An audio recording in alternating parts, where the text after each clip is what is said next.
It's the Halloween special, Niagara Road Diaries. Let's do this, boys and ghouls. It'll be a spook-tacular time.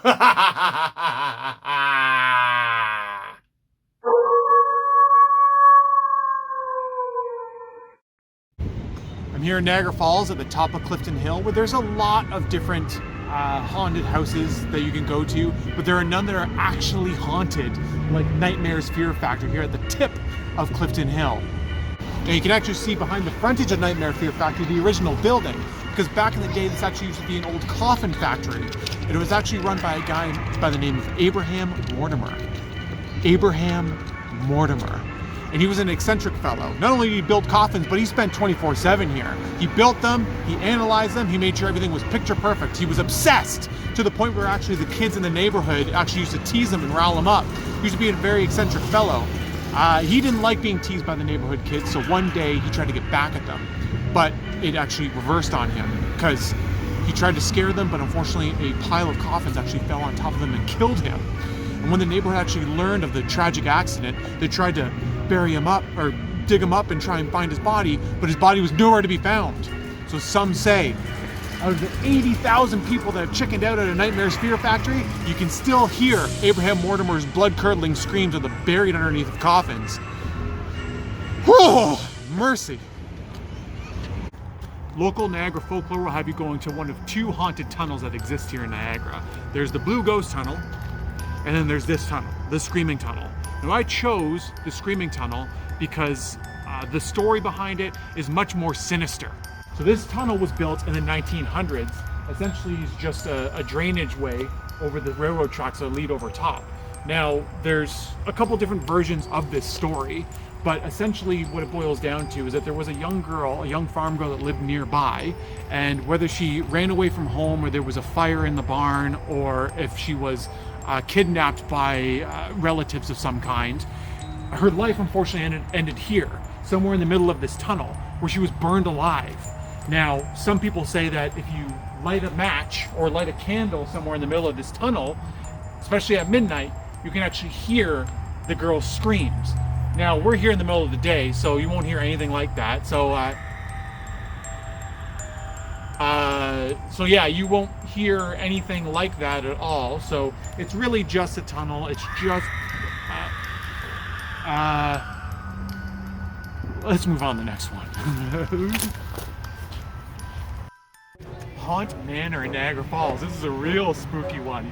Lots to see here, like hay rides. They got 5 different haunted mazes, haunted house. They got axe throwing. They even have these creepy cabins here where I'm sure Jason Voorhees is gonna pop up and slice you. Boom! Gotcha, didn't I? There's lots to see and do here. I wouldn't be here at night because this place terrifies me and the sun is going down, so let's get the hell out of here. All Hallows Eve in Fort Erie, this fort in Fort Erie. These bloody battlegrounds, these barracks have stories to tell, and if you walk these halls, you can hear those tales. One of the most famous ghost stories in the history of this fort is the tale of No Head, No Hands. During a British invasion, there was a complete bloodbath on these grasses, and 2 American soldiers definitely got the worst of it. One of them lost their head, and the other one lost their hands. It was 2 accounts that a lot of people remember. And even to this day, even centuries later, you can roam the halls of this fort, and some will say you actually see the spirits of those 2 soldiers. Can you imagine a world without hands? That's horrifying.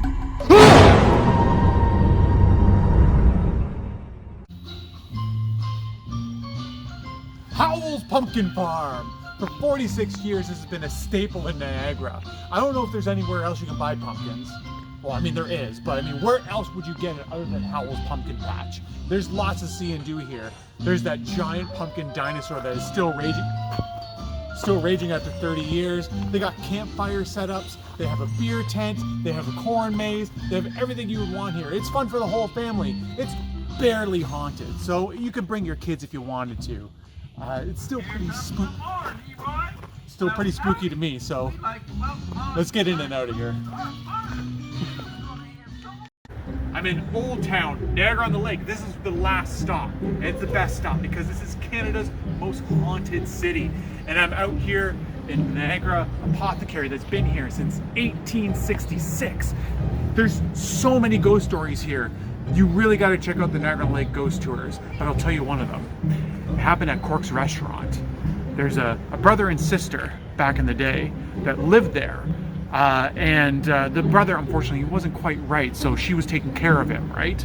And there was a man that was trying to court the sister, and he really wanted to marry her, but there's one condition. She would only marry him if the brother could live with them, which he agreed, but the only stipulation was that he had to live in the basement. So years would go on, and he would be essentially feeling trapped in the basement, decided to break out one day. Well, during his breakout, what ended up happening was he ended up unfortunately kind of running over her sister. Sister fell down the basement stairs and broke her neck. The brother, feeling that the husband was the one to blame, went to the kitchen, grabbed a butcher's knife, and stabbed him to death as well. And then when he ran back down into the basement, tried to check on his sister, the sister unfortunately passed away. So the brother, not knowing what to do, what could he do? He grabbed both bodies, grabbed a shovel, brought them both in the basement, and buried them both in the basement. Now this brother, not really knowing what to do next with his life, sat down at those graves, and he mourned. And he mourned and he mourned and he mourned, until unfortunately, he passed away as well. And some say even to this day, you can hear the crying of the brother, the falling down the stairs and the screaming of the sister, even the screaming of the husband upstairs being stabbed to death. All sorts of frightening things. And that's just one of the many stories here in Niagara-on-the-Lake. You really got to check this place out. There's really nothing, I'm just kidding. Ha! You made it to the end. Well, congratulations. Most people usually chicken out in the first 30 seconds. But if you know of any other ghost stories here in Niagara, feel free to share with the team. We're always looking for fresh meat. Oh man, shit!